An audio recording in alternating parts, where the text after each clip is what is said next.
بلایا ہے۔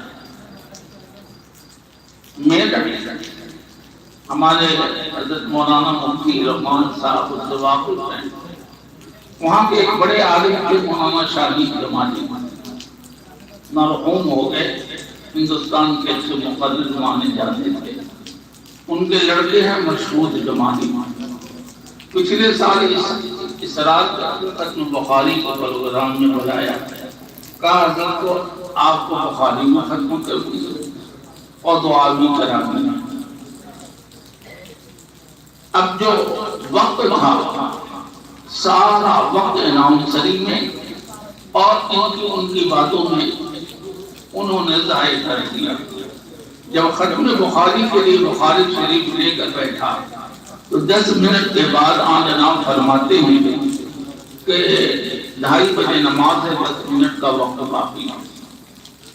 میں نے کہا جب 10 منٹ کا وقت باقی تھا تو ختم بخاری کا پروگرام رکھنے کی کیا ضرورت تھی؟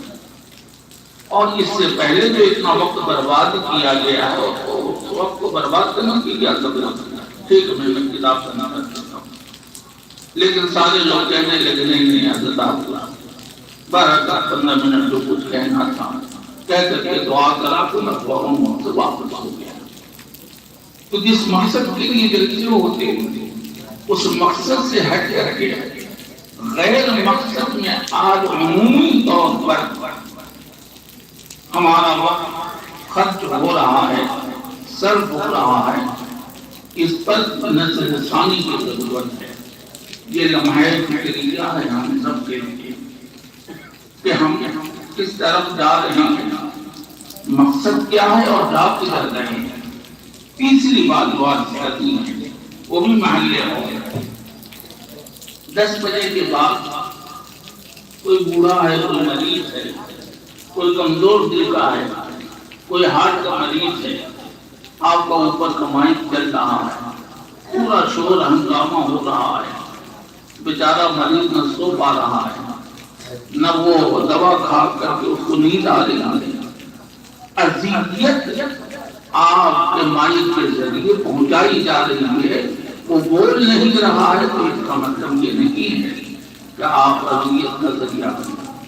آپ 10 بجے کے بعد مائک کو محدود کر دیجیے، اس کی آواز کو اندر کر دیجیے، اندر تک محدود رہیں، جتنے سامعین ہیں بس وہ سنیں، لیکن 10 کلومیٹر تک کے آواز کو پھیلا کر سب کی نیند کو خراب کرنے کا مطلب کچھ نہیں سمجھ میں آتا۔ اس کا نتیجہ جو ہے ہمارے سامنے ملک کی سطح پر، اور اس کا جو ریئیکشن ہے وہ اس سے ہم سب واقف ہیں۔ اب جب ریئیکشن سامنے آتا ہے تو ہم سب گجراتے ہیں، کہتے ہیں یہ کیا ہو رہا ہے، لیکن اس ریئیکشن کا ایکشن تو ہم پیدا کر رہے ہیں۔ ہمیں بھی سوچ سمجھ کے چلنا چاہیے۔ ہم قرآن اور حدیث کے پڑھنے والے ہیں، ہم مسلمان ہیں، حضرت نبی پاک صلی اللہ علیہ وسلم کی سنتوں پر عمل کرنے والے ہیں۔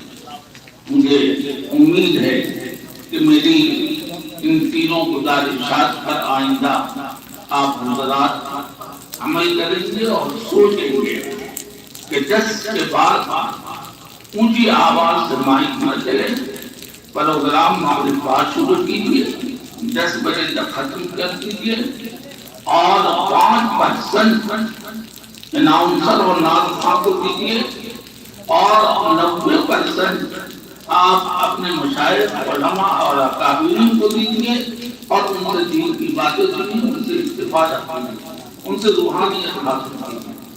اور اگر یہ نہیں کرنا ہے تو اس سے اچھا ہے مشاہدہ کر دیجیے، پھر مشاہدے میں شہداء کو بلا دیجیے، رات بھر مشاہدہ چلتا ہے وہ کر دیجیے۔ بہرحال ان تینوں گزارشات کے بعد میں اپنی اصل بات پر آتا ہوں۔ ہمارے محترم نے یہ فرمایا کہ مختصر نصیحت کے بعد دعا ہوگی، اسی مناسبت سے مشکات شریف کی میں نے ایک چھوٹی سی حدیث پڑھی ہے۔ ایک مرتبہ حضرت معاویہ رضی اللہ تعالیٰ عنہ حضرت عائشہ رضی اللہ تعالیٰ عنہ کو خط لکھا۔ 10 منٹ کی بات ہے، دھیان سے سنیے گا، کوئی لمبی چوڑی تقریر نہیں ہے، اور نہ لمبی چوڑی تقریر کی صلاحیت